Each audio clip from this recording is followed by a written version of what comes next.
Start rate YouTube. It is Mr. Mean coming at you this fine Sunday morning. It is roughly 11:44. I hope this is recording. I believe it is. I wanted to take a second to talk about some goodies I got. I had mail call the other day. Everyone here on the channel knows, I'm a huge fan of Troll Lord Games. I love their product. I like the Siege Engine system. I like how everything works. And I'm a big fan. I have a huge collection of all their games. As a matter of fact, everything. Let's see, where is it? Everything right there. That's all Troll Lord Games. All of that. That's quite a few books. That's about 20 books or so. I think I have all of the codexes that they've put out for all the settings. Codex Egyptian, the Codex Germania, all that stuff.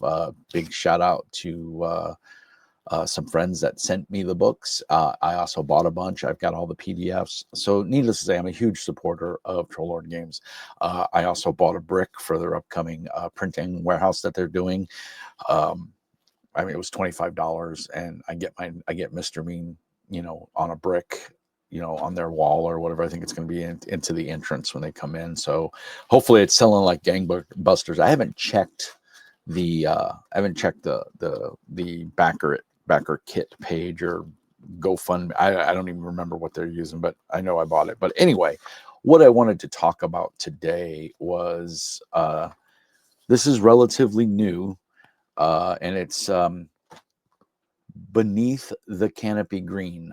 This is a set of 8 loosely linked adventures. So you can play it as a campaign, which is what I'm doing. Little side note: I'm using the Daggerheart system. Reason being is it's the new hotness. I really like it, and I wanted to use the system, but I didn't like any of the settings that Daggerheart had. And like I said, I'm a huge Troll Lord fan, and so I wanted to use something that I kind of knew and I want to learn more about. And so I had just got this in the mail, and so I was like, well, there you go, problem solved. I will use the Drachenfold Forest, old, twisted, and mired in the murmured rage of a time long gone. It's a great setting. So first of all, the 8 linked adventures in here are very well thought out. There's some good images. I have the PDF, so I'm hoping, I haven't tested this yet, but I'm hoping I can blow up the images and then display them on my game table. I have a LCD mounted into the table, and I would like to be able to display the maps that are in here on my table, because we use miniatures on our game, and this allows me to use the Daggerheart rules with miniatures and stuff, because it's easy enough and they give full rules and everything. But I'm using this setting. Now, I told my players last night, we had our bi-weekly Saturday night game, and I informed my players last night that I want to switch. We're going to play a couple adventures out of here, and then I want to switch to Castles and Crusades as the main rule system. I want to use the Siege Engine. They like kind of crunchy games. I'm burnt out on Pathfinder. I love Pathfinder 2nd edition. I think it's a great game. It's a lot of fun. But as a GM, my players just hit 8th level, and it's a lot of work. Anybody who's run a long-term campaign knows it's a lot of work, and especially when you have that many powers, you have that many abilities for all the monsters and the minions, and the players have a ton of powers at 8th level. It's just a lot of work, and I just don't want to work that hard. I'm tired. I'm lazy. Whatever you want to call it. I want a game, and I want to have fun, and I don't want to prep for 4 days for 5-6 players. So it's a lot of work. I mean, longtime GMs know, especially if you want to run a fun campaign, you want them to have things to do, and they're doing great as players. They are awesome. The onus here is on me. I'm the one who doesn't want to put in the work. I want something a little easier to run. So Daggerheart is that. It's very easy to run, very simple. It's very narrative. It's very back and forth with the players. We had a fun time starting this campaign last night, and we got about a little bit more than halfway through the first adventure. They're finding out they had some random encounters. They weren't random. They were random to them. I had planned them out because it gives you a nice random encounter stuff. So 8 semi-linked adventures that you can turn into a campaign, which is what I'm doing using Daggerheart. Now, we may do this first adventure when I get my fill of Daggerheart. We may slide over to the Siege engine and use Castles and Crusades. I told them about it last night. They all seem to be down with it. Of course, they just want to play, so I don't think they really care what I run or don't run. I'm pretty excited about this. I love the Siege engine. I think it's great.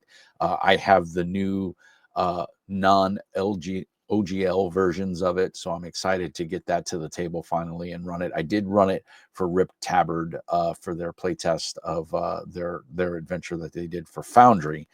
The Foundry module is just not where it needs to be for me. You may use it and say this is great, I love it. For me, it didn't do what like the Pathfinder module does, and so I'm not running it on Foundry as much as I want to run Castles and Crusades online. I don't want to use Foundry for it because I don't think the module is where it needs to be. And Troll Lords, if you watch this and you listen to it, you need to, I mean, I hate to say this, but and I don't mean it in a negative criticism. I mean it in a constructive way. Put some more money into Foundry development. It is a very powerful tool. It can do a lot. If you want to know what it does, just go look at what Pathfinder's doing. The Pathfinder second edition Foundry tool is amazing and it is very well done. And I don't see any reason why you guys can't get there as well. I know it costs money, but I think it's going to pay dividends in the end. And I think you should charge for it. Players should pay, 20, 30, maybe $30, $35, even 40 and buy the Foundry module and have, the player's handbook, the Castle Keeper's Guide, and the Monster Manual in there. And then you convert your modules or your adventures over and people pay a premium for that as well. I know I'm willing to buy the physical books because I collect RPGs and I want a physical book, but I will pay the $30 for a module in Foundry that gives me all the images, all the maps and resolutions that I can display on my screen, and I can play. But that's hopefully you guys will take that to heart and do it. I know they've got a lot going on right now with their hands full with building the new print facility, which in and of itself is going to be, I think, amazing for any American publishers and even publishers outside of America that want. I mean, let's face it, the U.S. is probably the largest buying source of tabletop RPGs. And so therefore, if you're in Europe or you're in, a foreign country and you want to sell your product in the US, you send them the files and you let them print them and maybe you work with a US distributor to sell your product. So I would love to see that happen for Troll Lord Games because they are a good company. They're an American-based company. They pride themselves on printing in America as much as they can and not getting anything done outside. Their dice are made in the US. You do pay a little bit more, but they're totally worth it. I have a set. I have a notepad. I mean, I have a crap ton of stuff from Troll Lord Games because I'm a huge fan. If you're also a veteran, they have a very wonderful veterans program. Go to trolllordgames.com and just click on the veteran program and you'll get all the information you need to sign up for it. And it's painless and it is 50% discount. So it's if you're a veteran and you're financially challenged, but you want to buy games, it's probably, as far as I know, it's the only program that offers 50% off to veterans. And it is an amazing program. And it's not watered down. It's not dinged versions. It's the normal books anybody would buy at full price. You get it at 50% off and it's off your entire order. So kudos to Troll Lord Games. I think it's an amazing thing that they do. Myself as a veteran, I really appreciate it. And, that's all I got to say about that. But Beneath the Canopy Green, 8 loosely linked adventures, fully supported in here. You get a GM screen, which is kind of cool. It has the art on it, which is amazing with a lot of the Troll Lord art. And hopefully you can see that. I've got a nice big wide monitor. The art is fantastic. On the inside, we've got terrain. We've got dark and fold encounter chart. We've got the C series locations. Playing the series, it gives you some information. I don't want to show everything. And then it's got important NPCs, which was awesome for me. I really enjoyed that. So I had this with me last night. I kept it up and used it as my GM screen because we went and we played at another friend's house because we normally game in my basement, but I don't have central air, and we were under a heat advisory yesterday. I personally thought we could have gamed here. It wasn't that bad. And I have a big fan in here and it's not super loud. So anyway, long story short, we gamed at my friend Ryan's house. It was very nice of him to offer up his house, and we had a blast, and it's air conditioned. So, and I got the prime seat because the vent was right underneath me. So it was fun. He's got to keep the GM cool, you know? So yeah, but it was a lot of fun. Again, we used Daggerheart instead of Siege Engine.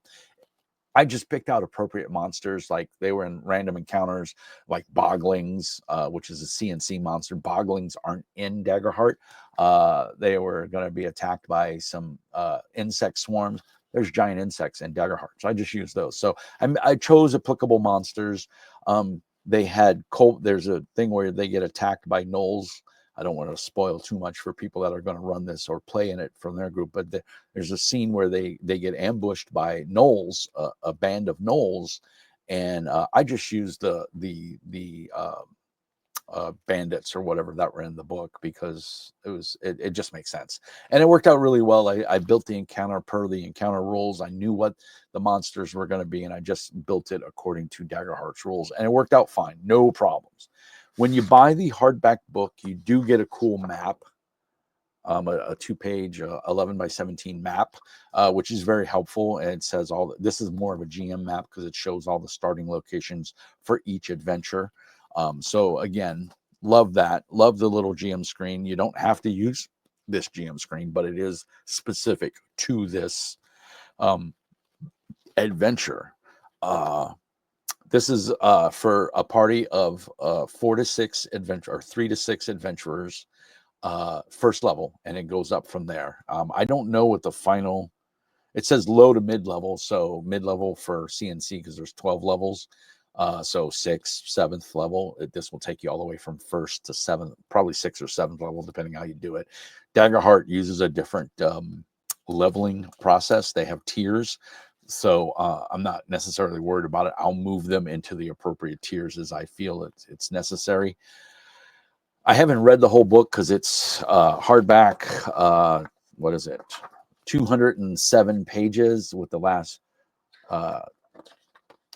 2 pages being random encounters, which are also reprinted on the GM screen. So if you buy the GM screen, you don't necessarily need those last 2 pages, or if you buy the PDF and you buy the physical GM screen, you're good. You've got access, and you can use the PDF if you game online, or you're running on like using Bag of Mapping, which I highly recommend. It's a very cool VTT that's burgeoning and coming out and doing really well. So what do I like about this? Hardback, full color, glossy paper, printed really nice, Smithsonian, hardback. You can see it right there.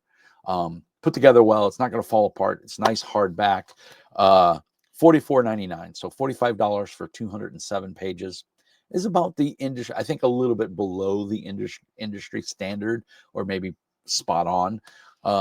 Again, I got it for half that price, so I got it for $20, $21, $22 because of the veterans discount. But there's no OGL in here, so it's compliant with the new. I think anything that has this TLG logo on it is going to be compliant with the current non-LGL OGL books, I believe. Don't quote me on that, but I believe. So yeah, fantastic. No 5th edition stats in here. This is all Siege Engine. The first adventure, I've only read the first adventure complete. I started reading the second adventure, which they kind of lead you into from the first adventure, but you don't have to go that way. You could jump around if you so desire. Just the levels and the monsters may be a little bit tougher depending on your character's levels and stuff. But it is loosely linked and provides a positive stepping stone to the next adventure. I like the layout. I like the art. I like the design. It's hardback. I'm a sucker for hardback books. Most of my collection is hardback.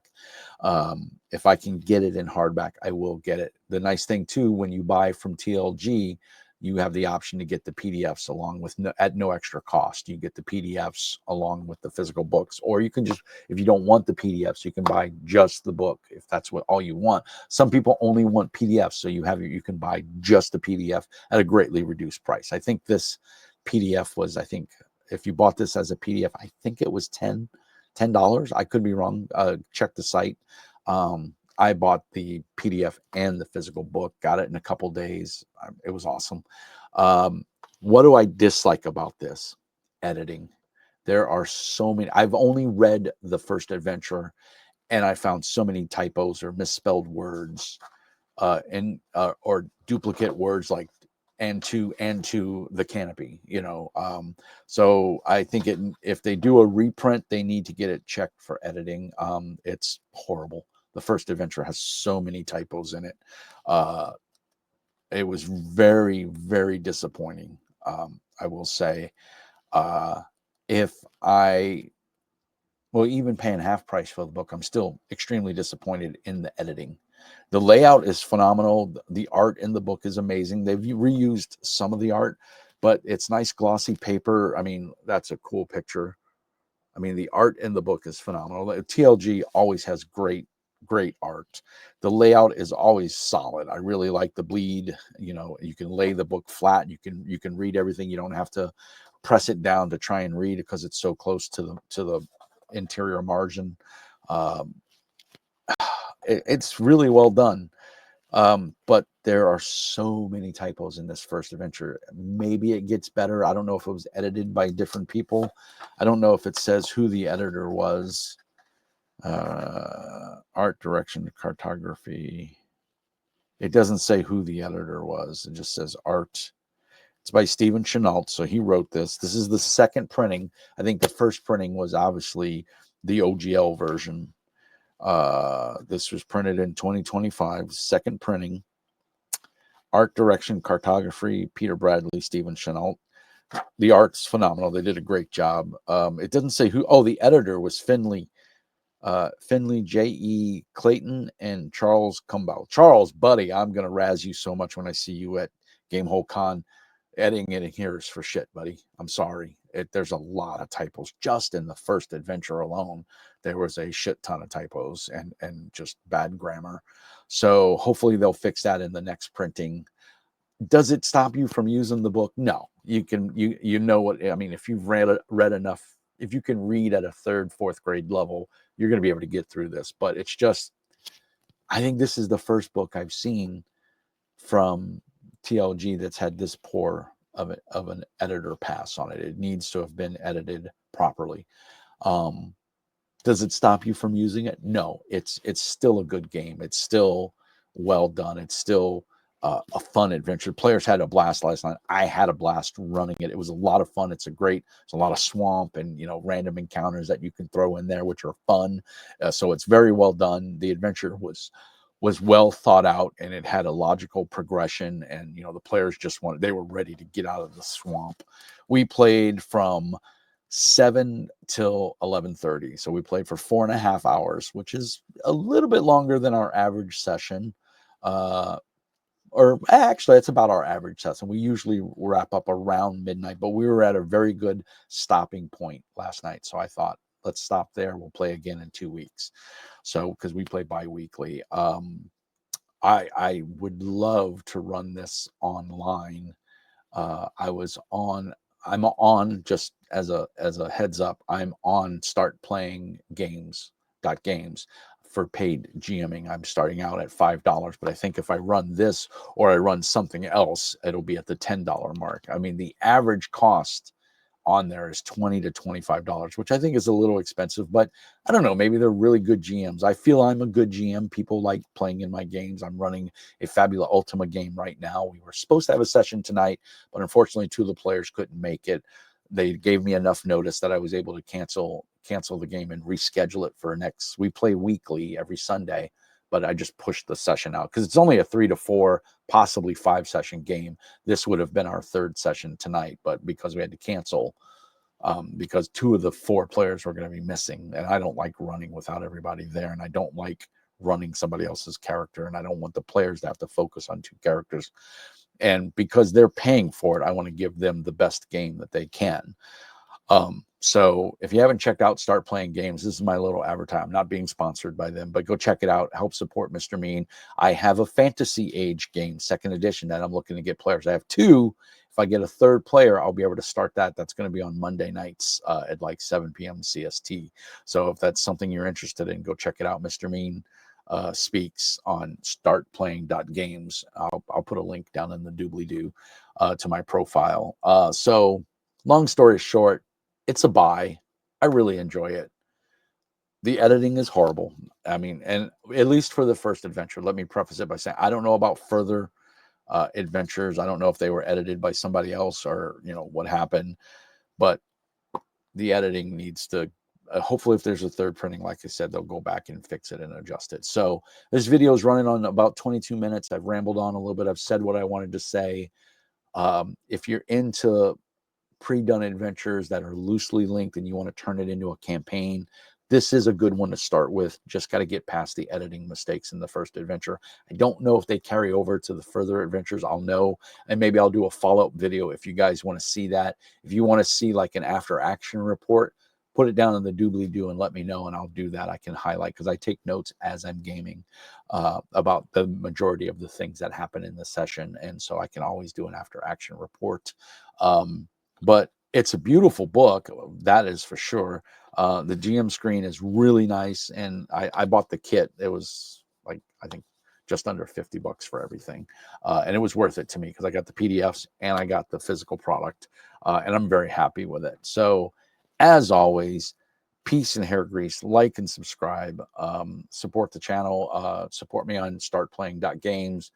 You can support me on Buy Me a Coffee, or you can support me on Patreon for $5 a month. That's really it, guys. I hope you enjoyed it. I really did not create an outro video, so I'm going to have to figure that out. I can see if I can do that. Yeah, I can do it like that and do that, and then I'll add it. Then hopefully that'll work. So as always, like and subscribe.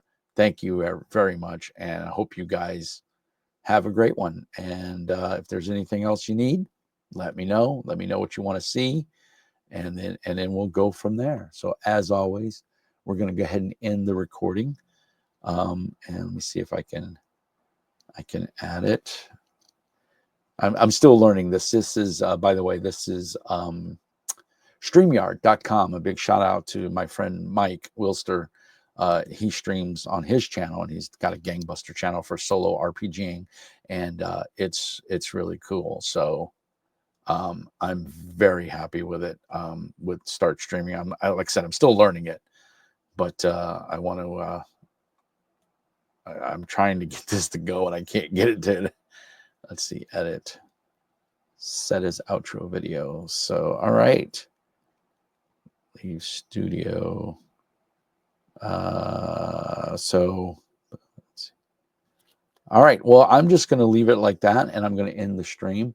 Thank you guys so much for watching, and as always, peace and hair grease. And remember, Mr. Mean says, be nice.